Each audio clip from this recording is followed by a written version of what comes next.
En fait, j'ai pas peur.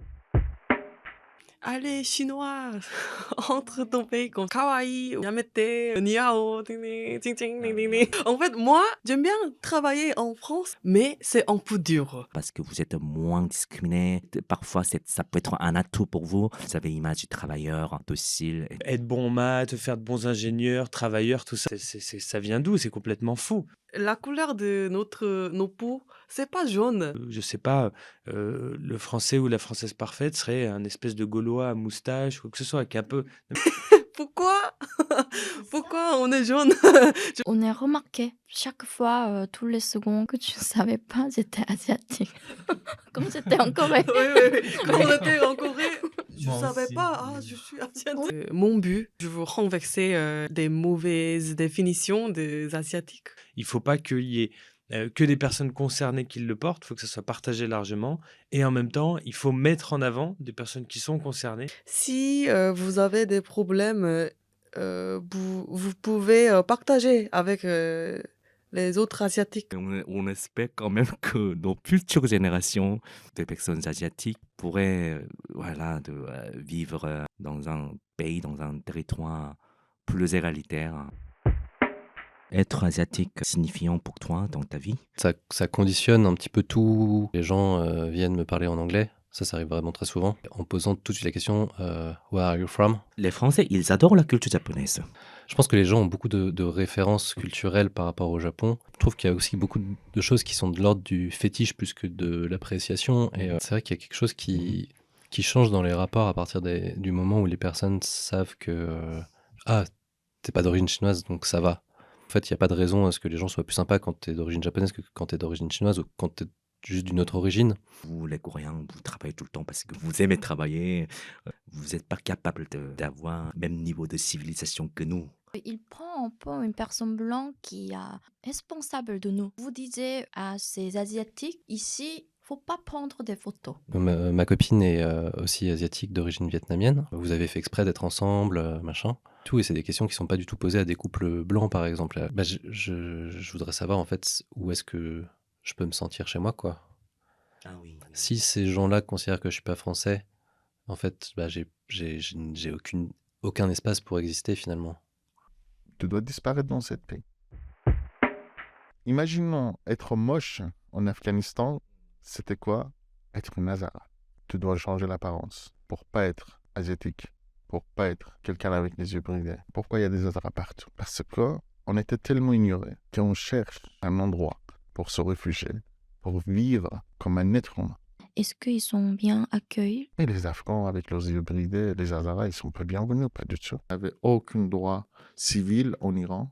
Cette discrimination vraiment, vraiment existe. D'abord pour toutes les Afghans. Mais c'est compliqué à distinguer que cette personne est une Tadjik ou Pashtun ou iranienne. Tout de suite, vous pouvez connaître que c'est une Hazara avec ses yeux bridés. Quand vous arrivez en Europe, être asiatique a protégé les Hazaras ici. Que vous venez de Moyen-Orient et vous êtes musulman et vous considérez comme une menace ici.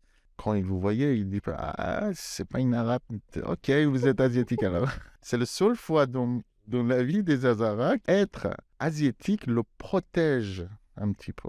Tout le temps, en fait, le peuple hazara est persécuté, quoi. Persécuté. Tout à fait. C'était ça qu'on avait arrivé en masse dans le domaine artistique, dans le domaine culturel par les Hazaras. C'est la souffrance de son peuple. Vous vous trouvez tout de suite vos yeux bridés dedans. Discrimination et tout. Il parle de ça. L'art, c'est ça. On raconte nos histoires. Notre princesse pouvait être avec les yeux bridés. Sinon, où est-ce qu'on peut trouver nos personnages? En fait, si on présente notre apparence, notre culture, ce n'est pas pour dire qu'on est mieux que les autres. Jamais. On voulait dire qu'on existe. Moi, aujourd'hui, ce que je peux dire, c'est qu'on est partout et nulle part. Parce que 1 500 000 personnes qui existent, qui travaillent en France, qui vivent en France, pour moi, je voulais être français plus que français. C'est en ayant des enfants, c'est plutôt l'héritage. C'est là où on se pose des questions. Donc j'ai quelqu'un qui me ressemble et qui peut être élu. Et aujourd'hui, on l'a pas, cet exemple-là. On est toléré, mais en même temps, on est invisible. Paris, il y a Jeanne D'autxerre au Conseil de Paris. Sur 163 conseils de Paris, il n'y en a qu'une seule. L'Assemblée nationale, sur 577 députés, je pourrais dire 0.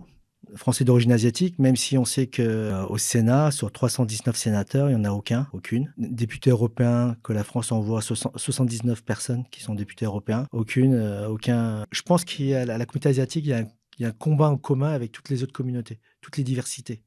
À un moment donné, ce qui compte, c'est le visage des gens. Tous les enfants qui soient de n'importe quelle origine, faut qu'à un moment donné, ils disent c'est possible. Que moi j'ai vécu personnellement la discrimination raciale. Alors très objectivement non, parce que je suis un homme blanc. Est-ce que ça veut dire que je pense qu'il n'y a pas de discrimination raciale? Dans ce pays, non. Je prends RRB, 6 heures du matin. Il y a des personnes noires, arabes, asiatiques, tout, mais pas une personne blanche. Quand tu es noir, asiatique ou arabe, tu occupes les postes qui sont les postes les plus difficiles. Et quand tu as la chance, entre guillemets, de travailler. En fait, le métro, c'est un peu une illustration des discriminations, ou en tout cas des inégalités sociales et raciales. Les touristes asiatiques ou les personnes asiatiques, qu'on est ciblé assez facilement. Il y a des clichés sur les Asiatiques, on est un peu vulnérable. Les Asiatiques ne se défendent pas. À partir du moment où vous n'avez pas d'indication, que vous connaissez mal le système, évidemment, vous êtes dans une forme de fragilité dans l'espace public parce qu'en fait, on ne vous explique pas comment ça fonctionne. Donc moi, je suis pour un accueil qui est un accueil extrêmement inclusif, aussi sur ces questions, sur les services publics, parce que je pense que c'est majeur. Depuis très peu de temps, je pense vraiment aux messages dans le métro, par exemple, on a maintenant des messages en plusieurs langues. Quand j'ai entendu pour la première fois des annonces en langue coréenne, qui est ma langue maternelle, il y a un effet, m'a fait en fait un peu, je sais pas, là maintenant, pleinement, je suis peut-être inclus. Remarqué aussi beaucoup de racisme indirect, bête en fait. Simplement, c'est du racisme bête. Dernier point négatif sur le côté plutôt racisme en France. Moi, j'aime vraiment beaucoup la diversité et malheureusement, il y a la bêtise humaine, il y a les clichés, tout ça. C'est tout. Mais c'est pareil pour tout le monde et pour nous. Sur Taïwan, en fait, là, c'est un pays de ton origine, mais tu peux avoir un peu de distance en... Je ne sais pas écrire, je ne sais pas lire le chinois. Le mandarin, c'est ça? Ouais, le mandarin. En fin de compte, oui, j'arrive dans une position d'immigré. Et en fait, on est assez dur, je pense, avec les personnes de notre propre origine qui savent pas parler, si je parle avec un Français qui ne parle pas français, en fait, dans des règles. Mais les règles françaises et les règles taïwanaises sont totalement différentes. Donc, je change totalement nos... Est-ce que tu as pensé d'amener des artistes taïwanais en France? Ça va être tout l'intérêt de mon projet actuellement. Ça sera de partager ma culture française en Asie et de partager ma culture taïwanaise en Europe, en France. Par exemple, une personne âgée d'origine asiatique ne va pas vivre les mêmes formes du racisme asiatique. On a montré dans quelle mesure le racisme s'imbrique avec d'autres rapports sociaux.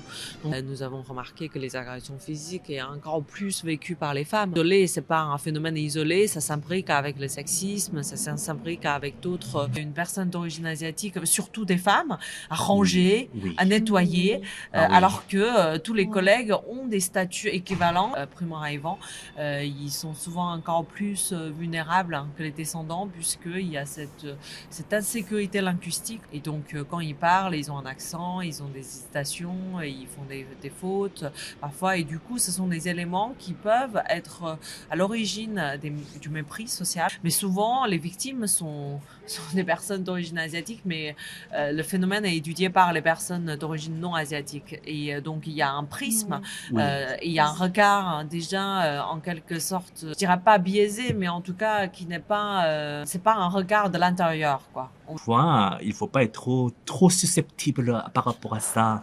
Par exemple, ça